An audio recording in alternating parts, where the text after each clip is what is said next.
Olá, vamos direto ao ponto? Hoje o nosso papo é sobre uma ação que está tirando o sono de muito investidor, Banco do Brasil. Depois de uma alta que parecia não ter fim, o jogo virou. E agora tem um monte de gente com aquela pulga atrás da orelha, olhando para a carteira e pensando, e agora?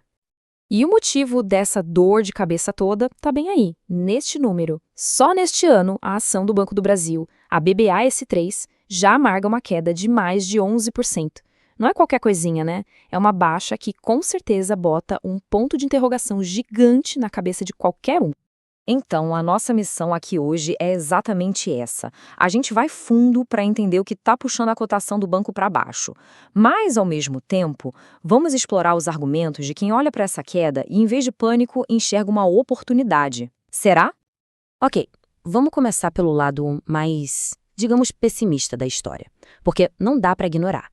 Existem, sim, motivos bem concretos que explicam por que o mercado está com o pé atrás com o Banco do Brasil nesse momento. E a primeira peça desse quebra-cabeça é o cenário geral. A economia não tá para brincadeira. Com os juros nas alturas, o dinheiro fica mais caro para todo mundo. E a consequência disso? A inadimplência, o famoso calote, começa a subir. E olha, esse não é um problema exclusivo do BB, não. Todos os grandes bancos estão sentindo essa pressão e tendo que ser mais cuidadosos.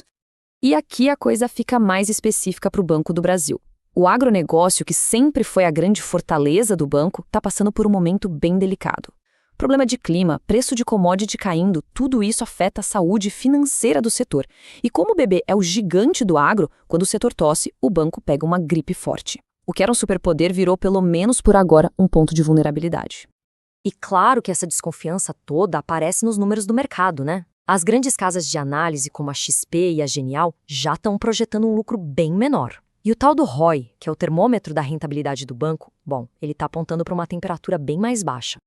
E para colocar mais lenha nessa fogueira, a própria presidente do banco, a Tarciana Medeiros, já mandou o recado. Ela basicamente disse para o mercado não esperar milagre, que os números vão vir mais fracos mesmo. Ela confirmou que o banco está tendo que guardar mais dinheiro para cobrir possíveis calotes e isso, claro, impacta o lucro. Bom, o cenário de preocupação está bem claro, né? Mas será que a história acaba aqui? Nem sempre. Agora, a gente vai virar o disco e olhar para o outro lado da moeda. Tem gente que acha que o pessimismo todo pode ser um exagero. E essa é a pergunta de $1 milhão. Sabe por quê?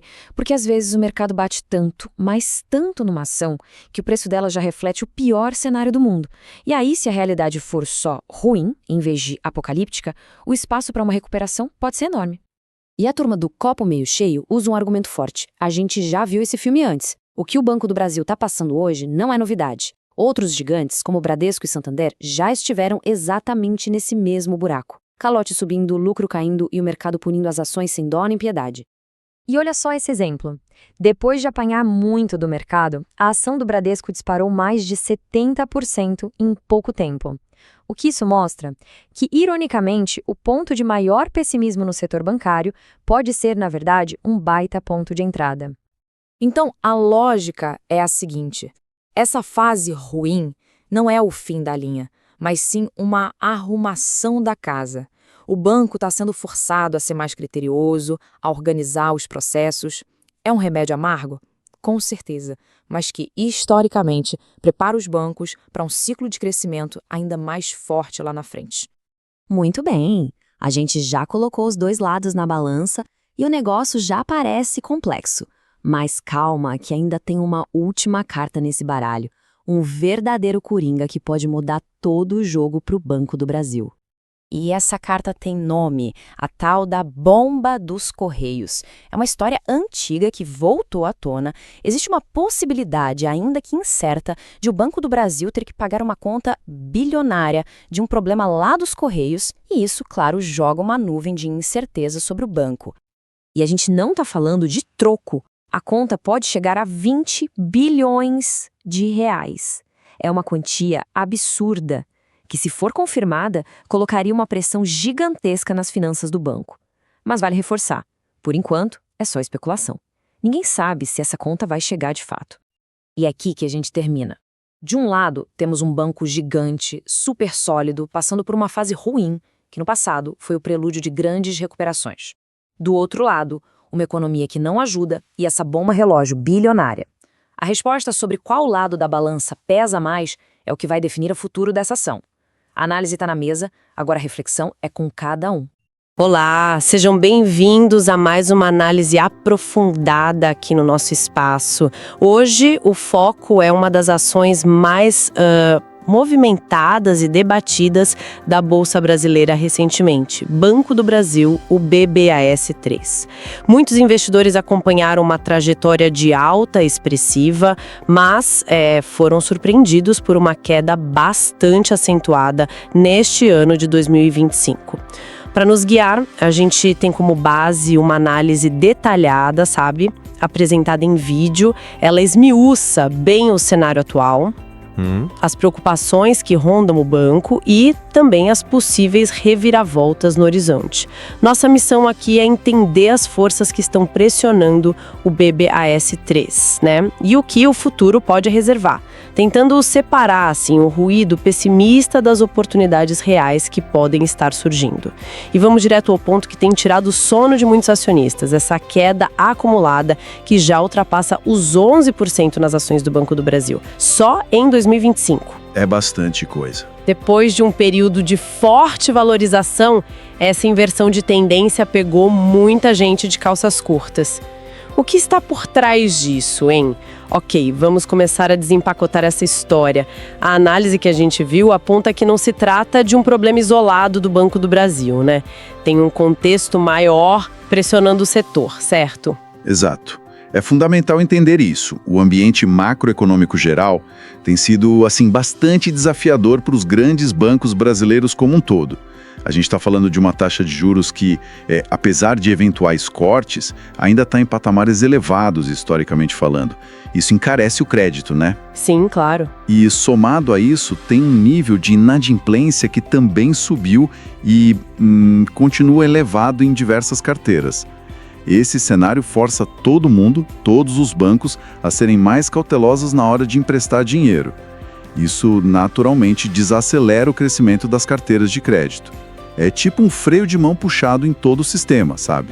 Entendo o cenário geral que afeta a todos, mas a análise deu uma ênfase particular a um fator que parece atingir o Banco do Brasil de forma mais direta, mais intensa, talvez, do que outros bancos. Qual seria esse elemento? Sim, e esse é um ponto crucial para entender a performance recente do BBAS3, a sua fortíssima ligação com o agronegócio. O Banco do Brasil é, historicamente, um pilar fundamental de financiamento para o setor agropecuário brasileiro. E o que a gente está vendo é que o agro está atravessando um período particularmente complicado. Tem notícias de empresas do setor pedindo recuperação judicial, um enfraquecimento geral por causa de fatores climáticos, preços de commodities, outras questões. Como o BB tem uma exposição muito grande a esse setor, ele acaba sentindo o impacto dessa turbulência de forma mais aguda que outros bancos, que têm carteiras talvez mais diversificadas. Faz sentido. A própria CEO do banco, a Taciana Medeiros, já veio a público sinalizar que os resultados do terceiro trimestre, que estão prestes a ser divulgados, devem vir pressionados por essa questão do agro. Isso se reflete também na necessidade de aumentar as chamadas PDD, as provisões para devedores duvidosos. Ah, as provisões! Exato. São basicamente reservas que o banco faz para cobrir potenciais calotes futuros. Quando o risco percebido aumenta, como agora no agro, o banco precisa provisionar mais, e isso impacta direto no lucro. E essa pressão não é só uma expectativa para o futuro, ela já deixou marcas nos resultados recentes, não é? A análise que a gente viu mencionou um tombo bem significativo no lucro do segundo trimestre de 2025, algo tipo 60%. Exatamente. Foi essa combinação de inadimplência, juros e os problemas específicos do agro que causou esse impacto tão forte. Precisamente. O resultado do segundo TRI já foi um reflexo claro dessa, digamos, tempestade perfeita. A inadimplência geral pressionando, os juros ainda altos dificultando a vida de pessoas e empresas. E, especificamente para o BB, os problemas se avolumando no setor agrícola, que representa uma fatia considerável dos empréstimos deles.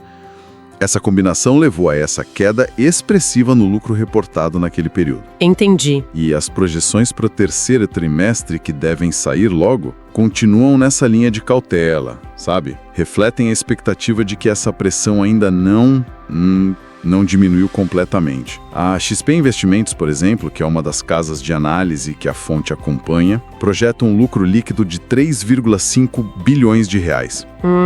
Para dar uma ideia da rentabilidade, eles projetam um ROI, que é o retorno sobre patrimônio líquido. Sim, o ROI. Basicamente o quanto o banco gera de lucro para cada real de capital próprio, né? Eles projetam só 7,8%. É um número bem baixo para os padrões históricos do BB. Nossa, bem baixo mesmo. A Genial Investimentos, outra casa citada, é ainda mais pessimista nas projeções dela. Espera um lucro de 3,4 bilhões. Isso significaria uma queda, olha só, brutal de 64% em comparação com o mesmo trimestre de 2024. 64%? Uau! E o ROI projetado por eles fica abaixo de 10%. São números que contrastam muito com os períodos de maior bonança do banco, quando o ROI costumava ficar bem acima dos 15%, chegando até a superar os 20%, né? Esses números realmente pintam um quadro complicado no curto prazo. Parece que o mercado está absorvendo essa perspectiva e precificando um cenário bem difícil para o banco. Mas aí entra um ponto que a análise considera crucial. Será que o mercado, na sua reação, não acabou exagerando na dose de pessimismo em relação ao Banco do Brasil? Lembra que a fonte mencionou aquelas previsões quase apocalípticas que circularam, sabe? Gente esperando a ação ir para R$15, R$10. Teve até quem falasse em R$8. Parecia um consenso de derretimento. Sim, eu vi isso também. No entanto, a ação bateu um fundo ali perto dos R$18 e mostrou alguma reação, voltando a negociar na faixa dos R$21, R$22. Esse pessimismo talvez tenha sido exagerado. O que você acha? Olha, é um fenômeno clássico dos mercados financeiros, né? O pêndulo emocional, seja do medo ou da euforia, muitas vezes leva os preços para níveis que se descolam um pouco dos fundamentos de médio e longo prazo. O pessimismo pode se retroalimentar e criar um cenário onde qualquer notícia que não seja horrível acaba sendo vista como positiva, entende? A comparação que a análise faz com outros grandes bancos nesse contexto é muito pertinente. Veja o caso do Santander, por exemplo. A fonte lembra que ele também enfrentava projeções bem pessimistas recentemente. A própria XP projetava um lucro de 3,7 bilhões para o Santander num trimestre recente. Certo. E o banco foi lá e entregou 4 bilhões. Superou as expectativas que já estavam baixas. Ah, interessante. Isso ilustra como, às vezes, o pessimismo que já está no preço das ações é tão grande que a barra para surpreender positivamente fica mais baixa. O mercado se assusta, vende, o preço cai, e aí uma notícia apenas menos ruim já pode desencadear uma recuperação. Faz sentido. E falando nessas comparações com outros bancos que também passaram por mares turbulentos, a análise dedica um bom tempo ao Bradesco. Ele parece estar no estágio mais avançado dessa recuperação, não é? Quais são os sinais que a análise aponta por lá e que podem servir de paralelo para o BB? Exato. O Bradesco é outro exemplo interessante citado. A XP projeta para ele um salto de 19% no lucro em relação ao ano anterior e um ROI de 14,5%. 14,5%. Já é bem melhor que os 8% que você mencionou antes. Muito melhor. Isso representa uma melhora muito significativa em relação aos 8% de ROI que o banco chegou a apresentar nos momentos mais difíceis da sua reestruturação recente. Mostra que é possível sair do fundo do poço, né? Sim. E tem um detalhe que a análise considera particularmente relevante, quase um termômetro da confiança interna, o movimento de insiders no Bradesco. Ah, quem está dentro da empresa comprando ações. Isso. Estamos falando de diretores, conselheiros, pessoas que estão no dia a dia da operação e têm acesso a informações, digamos, privilegiadas sobre os rumos do banco. A fonte cita um volume considerável de compras de ações por esses insiders, 3.265.000 ações compradas a um preço médio de R$ 17,64, especificamente em 1º de setembro de 2025. Nossa, é um volume expressivo. E o que isso sinaliza? Geralmente, quando quem está no comando da empresa decide colocar o próprio dinheiro comprando ações dela no mercado, é visto como um forte voto de confiança nas perspectivas futuras. Eles acreditam que a ação está barata e que o banco vai se recuperar. É um contraponto interessante ao pessimismo que às vezes domina o mercado externo, sabe? Faz todo sentido. Então, a linha de raciocínio que a análise constrói é a seguinte: se o Santander conseguiu superar expectativas pessimistas e o Bradesco, que enfrentou problemas gigantescos com inadimplência, viu seu ROI despencar lá em 2023, conseguiu se reestruturar, ajustar a rota e agora mostra sinais claros de melhora, talvez o Banco do Brasil esteja apenas passando por essa mesma fase turbulenta agora com um certo atraso em relação aos outros. Seria um roteiro parecido, só que em outro timing. Exatamente. O que é fascinante aqui, e a análise explora bem isso, é essa perspectiva cíclica do setor bancário. Grandes bancos passam por períodos de bonança, aí vem períodos de ajuste, dificuldade e depois tendem a se recuperar. A fonte sugere que podemos estar observando justamente esse ciclo no Banco do Brasil. E mais, ela aponta que já existem sinais, ainda que sutis, de que o banco está se movimentando internamente. Que tipo de sinais? Esses sinais incluiriam um cuidado maior com a qualidade do crédito nas novas concessões, uma gestão de risco mais apurada, talvez aprendendo com as dificuldades recentes, especialmente no agro. A análise sugere que o banco estaria, digamos, apertando os parafusos, focando em segmentos mais seguros ou exigindo mais garantias, entende? Sim, uma gestão mais conservadora no momento. Isso. Essa fase difícil, embora seja dolorosa para o acionista que vê o valor da ação cair no curto prazo, pode ser um processo necessário de amadurecimento e ajuste. É como se o banco estivesse arrumando a casa, sabe? Fazendo uma limpeza no balanço para poder voltar a crescer de forma mais sustentável e lucrativa lá na frente. Essa visão cíclica é reconfortante, e o histórico dos bancos realmente mostra essa capacidade de recuperação. Mas sempre fica aquela pulga atrás da orelha, né? E se desta vez for diferente? A dependência tão grande do agronegócio, que parece um desafio mais estrutural para o BB, e a própria natureza de ser um banco estatal sujeito a influências políticas. Isso não adiciona camadas de complexidade que talvez o Bradesco e o Santander não tenham exatamente da mesma forma? O paralelo é perfeito ou tem ressalvas? Uma preocupação totalmente válida e que a análise não ignora, não. A dependência do agro é, sem dúvida, um fator diferencial importante para o Banco do Brasil. Uma crise prolongada no setor tem um impacto desproporcional sobre ele. Certo. E a questão do controle estatal, claro. Sempre adiciona uma camada extra de variáveis, decisões podem ser influenciadas por diretrizes governamentais, pode haver pressões para assumir certos riscos ou direcionar crédito para áreas específicas, o que nem sempre se alinha com a maximização do lucro ou da eficiência, né? Entendo. A análise pondera esses fatores, reconhecendo que eles tornam a comparação menos direta. No entanto, ela também argumenta que o core da operação bancária do BB, sua capilaridade, sua base de clientes e a capacidade técnica da gestão já demonstraram resiliência em superar outros ciclos econômicos e políticos difíceis no passado. A questão é se a gestão atual conseguirá navegar por esses desafios específicos do agro e do cenário político com a mesma habilidade. É o desafio do momento. Entendido. E falando em variáveis adicionais e riscos que podem complicar o cenário, a análise dedica um segmento ao que ela chama, de forma bem direta, de bomba dos Correios. Isso surgiu no noticiário recentemente e parece ter adicionado mais lenha na fogueira do pessimismo. O que exatamente está em jogo aí? Que bomba é essa? A bomba dos Correios, como foi apelidada pela fonte, né? Refere-se à preocupação do mercado com a situação financeira delicada da empresa brasileira de Correios e Telégrafos. Tem notícias sobre um prejuízo histórico registrado pela estatal, algo na casa dos 10 bilhões de reais.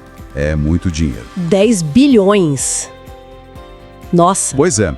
O temor destacado na análise é que o Banco do Brasil, por ser um banco público federal, possa ser de alguma forma instado a ajudar a cobrir esse rombo. Como assim ajudar a cobrir? Como isso poderia acontecer? Talvez através da concessão de empréstimos vultosos aos Correios com condições favoráveis e potencialmente com baixa probabilidade de serem pagos integralmente ou no prazo. Para o Banco do Brasil, isso representaria um problema sério, claro. Seria usar o capital do banco, que poderia estar sendo empregado em operações mais rentáveis e seguras, para tapar um buraco em outra estatal. Isso introduz um risco fiscal, um risco de crédito adicional e uma percepção de interferência política na gestão do banco.